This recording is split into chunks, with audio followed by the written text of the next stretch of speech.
রাসূল সাল্লাল্লাহু আলাইহি সাল্লাম বলেন 5 বিষয় বিলম্ব করো না। কয় বিষয়?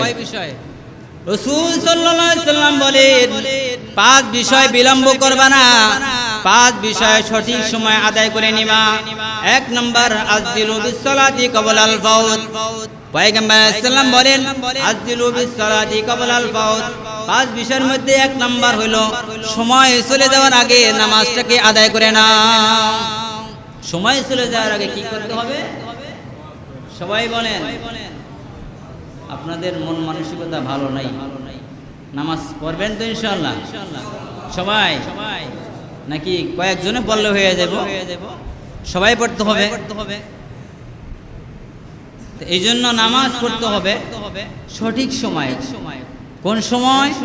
সঠিক সময়। আল্লাহ তাআলা পয়গম্বর বলেন 5 বিষয় বিলম্ব করো না। কয় বিষয় বিলম্ব করো না? 5 বিষয় বিলম্ব করো না। 1 নাম্বার আজদিলু বিসসালাতি ক্বাবলাল ফাউত। সময় চলে যাওয়ার আগে নামাজ সঠিক সময় আদায় করে নাও। সুবহানাল্লাহ বলেন। জন্য সঠিক সময় নামাজ পড়াটা ফরজ। ইন্নাস সালাতা কানাত আলাল মুমিনিনা কিতাবাম মাওকুতা। মুমিনের জন্য সঠিক সময় নামাজ পড়াটা কি? ফরজে আইন। এই জন্য আল্লাহ তাআলা পয়গম্বর বলেন সময় চলে যাওয়ার আগে নামাজটাকে আদায় করে নাও, কারণ সময় চলে গেলে এই সময়টা তুমি কোনোদিন ফিরে পাবা না। ফিরে পাবা? মূল্যবান সময় কোনোদিন আর ফিরে পাওয়া যাবে না। আজকের দিন চলে গেছে, এই দিন আর কোনোদিন জিন্দেগিতে ইহকাল পরকালে পাওয়া যাবে ভাই? পাওয়া যাবে না। এই জন্য রাসূল বলেন আজদিলু বিসসালাতি ক্বাবলাল ফাউত। সময় চলে যাওয়ার আগে নামাজটা আদায় করে নাও। 2 নাম্বার আজদিলু বিত্তাওবাতি ক্বাবলাল মাউত।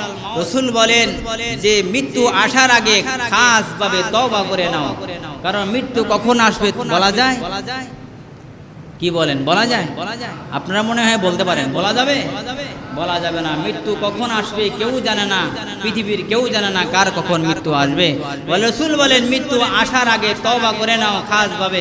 এখন মৃত্যু কখন আসবে জানি না, তার মানে হলো তওবা অবস্থায় সর্ব অবস্থায় থাকো। সুবহানাল্লাহ বলেন। সর্ব অবস্থায় তওবা করো মালিকের কাছে, আল্লাহ আমার ভুল হয়ে গেছে, আপনি আমাকে মাফ করে দেন। তওবা অর্থ হলো অনুতপ্ত হওয়া আল্লাহর কাছে, আল্লাহর কাছে বিনয়ী হওয়া, আল্লাহর কাছে গুনাহের কথা মনে করে ছোট হওয়ার নামই হলো তওবা। আল্লাহ আমার গুনাহ হয়ে গেছে, আপনি আমাকে মাফ করে দেন। সর্ব অবস্থায় তওবারত অবস্থায় থাকো। রাসূল বলেন যে ব্যক্তি খাসভাবে তওবা করবে, আল্লাহ রাসূল বলেন তার জিন্দেগির সকল গুনাহ মাফ করে দিবেন। সুবহানাল্লাহ বলেন। এই জন্য রাসূলের 2 নাম্বার কথা হইল আজদিলু বিত্তাওবাতি ক্বাবলাল মাউত।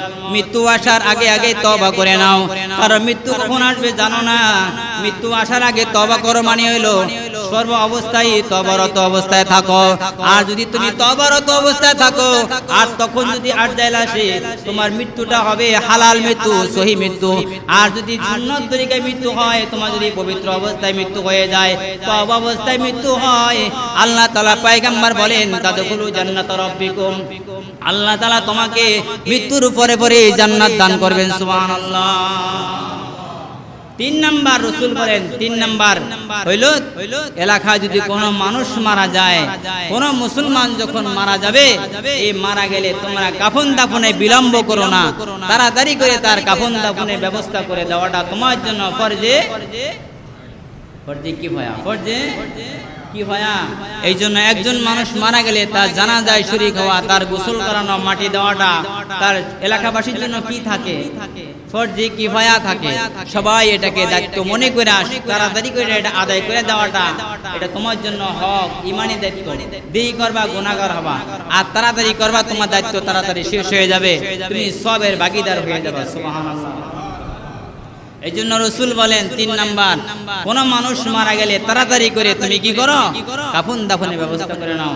রাসূলের 4 নাম্বার কথা হলো যে তোমরা এই 5 কাজে বিলম্ব করো না। তার মধ্যে 4 নাম্বার হলো তোমরা তোমাদের কারো মাথায় যদি ঋণের বোঝা থাকে, কারো যদি ঋণ থাকে, কি থাকে? ঋণ থাকে। পয়গম্বর সাল্লাম বলেন কারো যদি ঋণ থাকে, সে ঋণ মৃত্যুর আগে আগে তাড়াতাড়ি পরিশোধ করে নাও, কারণ ঋণ নিয়ে মৃত্যুবরণ করলে আল্লাহ পাক তোমাকে ক্ষমা করবেন না। হক হইল 2 প্রকার। কয় প্রকার হক? দুই প্রকার হক, এক প্রকার হক আল্লাহর সাথে সম্পর্ক, আর এক প্রকার হক বান্দার সাথে সম্পর্ক। বান্দার সাথে যেটা সম্পর্ক এটা আল্লাহ ক্ষমা করবেন না, আর আল্লাহর সাথে যেটা সম্পর্ক আছে এটা আল্লাহ তাআলা চাইলে তার রহমান নামের গুণে মাফ করে দিতে পারেন। আল্লাহর রহমান নামের গুণে চাইলে আল্লাহ ক্ষমা করতে পারেন, কিন্তু করবেন কি করবেন না সেটা কোনো নিশ্চয়তা আছে? নিশ্চয়তা নাই। আল্লাহ পাক জানেন, মাফ করলে করতে পারেন, নাও করতে পারেন, তিনি আল্লাহ পাকের ইচ্ছা। এটা হয়েছে বান্দার সাথে যেটা আল্লাহর সাথে যেটা সম্পর্ক, আর বান্দার সাথে যেটা সম্পর্ক, যে হকটা বান্দার সাথে সম্পৃক্ত, রাসূল বলেন এটা বান্দার সাথে যে ঋণী সম্পর্কটা আছে এই ঋণটা তুমি তাড়াতাড়ি করে পরিশোধ করে ফেলো, কারণ মৃত্যু হয়ে গেলে এই ঋণ আর কোনোদিন পরিশোধ করার সুযোগ আছে ভাই? সুযোগ করতে নাই, আসবে না। হাসরের ময়দানে তোমাকে এই ঋণের বদলা তোমাকে সব দিয়ে দিতে হবে, নাউজুবিল্লাহ। তোমার সবটুকুন তারে দিয়ে দিতে হবে, আর তুমি তো গুনাহগার হয়ে যাবে, তখন তার গুনাহগুলা তোমারে দিবে আর তোমার নেকটুকুন তারে দিয়ে দিতে হবে। শেষ পর্যন্ত এই ঋণের বদলায়, ঋণের কারণে তোমাকে জাহান্নামে যেতে হবে। রাসূল বলেন এই জন্য ঋণের বোঝা যদি মাথায় থাকে এই ঋণটাকে খুব তাড়াতাড়ি পরিশোধ করে দাও। পঞ্চম নাম্বার রাসূল বলেন তোমরা এই পঞ্চম নাম্বারও তোমরা বিলম্ব করো না। তোমাদের ছেলে মেয়ে যদি উপযুক্ত হয়ে যায়, বিবাহ শাদীর উপযুক্ত হয়, আর যদি শরীয়ত সম্মত যদি কোনো পাত্র পাত্রী পেয়ে যাও, সাথে সাথে এই কাজকে সম্পূর্ণ করে দাও। সুবহানাল্লাহ বলেন। কারণ রাসূল বলেন এই পঞ্চম নাম্বার কাজ হলো বিলম্ব করবে না। তার মধ্যে পঞ্চম নাম্বারটা হলো এই ছেলে সন্তান উপযুক্ত হলে বাবা মার বিবাহ শাদী দেওয়াটা বা করানোটা এটা বাবা মার দায়িত্ব। কার দায়িত্ব? বাবা মার দায়িত্ব। এটা তোমরা করে ফেলবা, দেরি করবা না। তুমি যদি গাফেলাতির কারণে এই সন্তানের হক আদায় না করো, সন্তান যা গুনাহ করবে এই গুনার ভাগ তোমার আমলনামায় চলে আসবে। নাউজুবিল্লাহ। এই জন্য আমরা এই রাসূল বলছেন 5 বিষয় বিলম্ব করো না। 1 নাম্বার, সময় চলে যাওয়ার আগে নামাজ আদায় করবে ইনশাআল্লাহ। রাজি আছেন ইনশাআল্লাহ? 2 নাম্বার, আজিলু বিত-তাওবাতি ক্বাবলাল মাউত। তার মানে হলো সর্ব অবস্থায় তওবারত অবস্থায় থাকবো, পারবো ইনশাআল্লাহ। এরপরে আমরা মানুষ মারা গেলে কাফন দাফনের ব্যবস্থাটা খুব তাড়াতাড়ি করে নিব। এবারে 4 নাম্বার হলো আমাদের মাথায় যদি কোনো ঋণ থাকে ঋণটা খুব তাড়াতাড়ি আদায় করে দিব। 5 নাম্বার হলো রাসূল বলেন ছেলের সন্তান উপযুক্ত হইলে এটাকে আমরা বিবাহ শাদীর কাজটা খুব তাড়াতাড়ি সেরে নিব। আমরা 5 বিষয় আমল করতে পারবো ইনশাআল্লাহ। আল্লাহ তাআলা আমাদের সবাইকে এই 5 বিষয় বিলম্ব না করাটা তৌফিক দান করেন, আমিন বলেন। আমরা যেন 5 বিষয় বিলম্ব না করি, সেই সুযোগ এবং সেই হিকমত এবং সেই তৌফিক আল্লাহ তাআলা আমাদের দান করেন।